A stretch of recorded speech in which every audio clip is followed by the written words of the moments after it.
السلام عليكم حبايبي، عاملين ايه؟ يا رب كلكم تكونوا بخير. في البدايه كلنا بنصلي على الرسول. النهارده هنعمل مع بعضينا صينيه كنافه بالمانجا. معانا هنا كنت الكنافه لسه مطلعاها من الفريزر، فهقطعها قطع صغيره خالص. هي سهله التكسير عشان لسه طالعه من الفريزر. طبعا وانا بقطعها كده هبدا ارش عليها. انا هنا مسيحه الزبده معايا عشان خاطر تبقى سهله وهي بتدخل في وسط الكنافه. وطبعا هنحط لها برده مع الزبده سكر بودره. نحاول نفكك كده بايدينا القطع اللي هي ماسكه في بعضيها دي، المتماسكه، لغايه ما تبقى هايشه كده. تمام. هبدا احط الزبده بسم الله واحده واحده كده. وطبعا هنرش السكر البودره، ونفركهم بقى بايدينا كده، ندخلهم في بعضيهم. لما نحس ان هي محتاجه زبده نحط.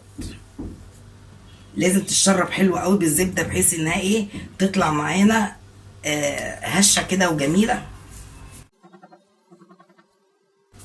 هجيب معايا الصينيه واقوم دهناها. هبدا احط في القعده. هبدا بقى اوزع الكنافه حلو قوي كده واضغط. هوزع واضغط كده بايدي جامد جامد، وانزل في الاحرف عشان اتاكد ان انا ضغطتها حلو. هجيب صينيه تانية كده وابدا اضغط جامد.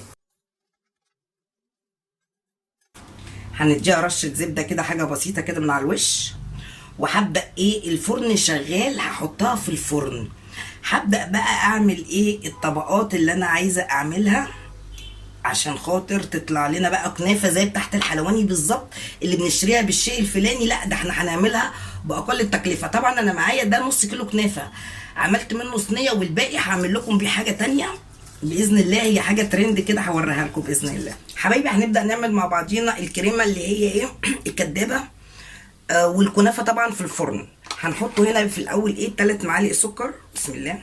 بس طبعا التحليه دي على حسب ما تحبوا، وكل ما بتقللوا السكر كل ما طعم الحاجه بيبان وبيبقى احلى.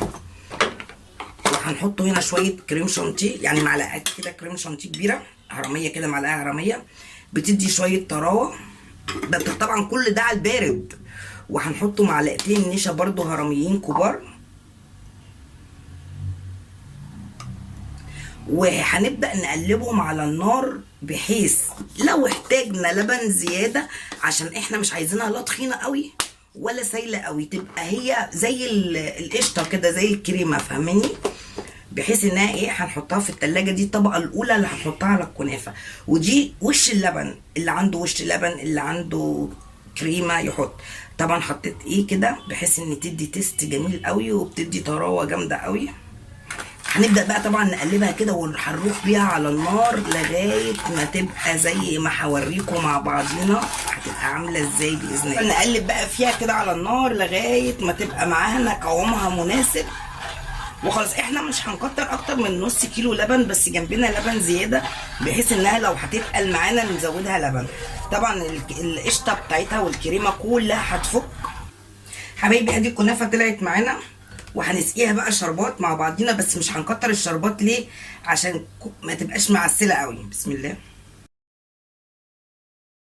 طبعا انا متعوده اعمل كميه شربات كتيره وبعينها بحيث ان في اي وقت عايزه اعمل حاجه حلوه تبقى معانا. وادي الكريمه اللي احنا عملناها مع بعضينا.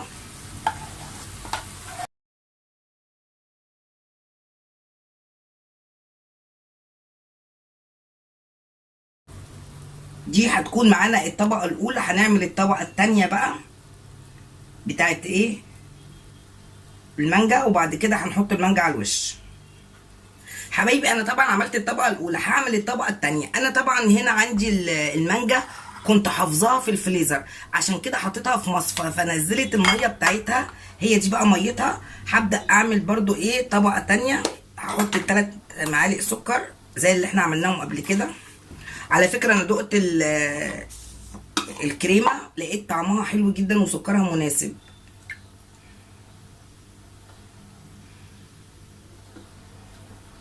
وهحط برده معلقه هرميه ايه كريم شانتيه تديله طراوه.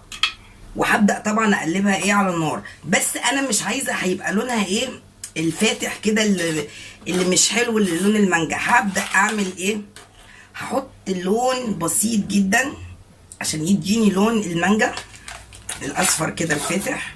طبعا اللون ده طبيعي يعني جايباه طبيعي من عند العطار، مش مضر بالصحه ولا حاجه. اهو بصوا اداني بقى لون ايه المانجا بالظبط كده. اعمله بقى على النار وهنحطه، وهاجي معاكم اكمل معاكم طريقه الكنافه. طبعا انا حطيتها في التلاجة تهدى شويه على نفسها عشان لما احط الطبقه التانيه تبقى متماسكه معايا. حبايبي ادي كده الكنافه حطينا لها الطبقه الاولى، هنحط الطبقه التانيه اهي عملناها مع بعضينا. لونها بقى عامل زي المانجا وطعمها مانجا. ليه؟ لان دي الميه اللي نازله من المانجا. هنبدا نصبها كده بسم الله، نفردها كده مع بعض بشويش خالص. ادي كده حبايبي خلصناها.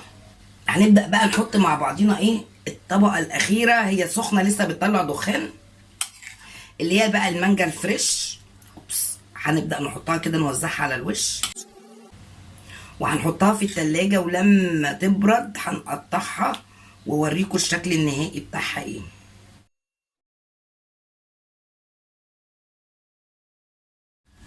دي طبعا احنا لما بنيجي نشتريها من عند الحلواني بتبقى بالشيء الفلاني، وبتبقى طبعا مش مضمونه وكده، لكن اعملوها في بيتكم هتوفروا كتير جدا.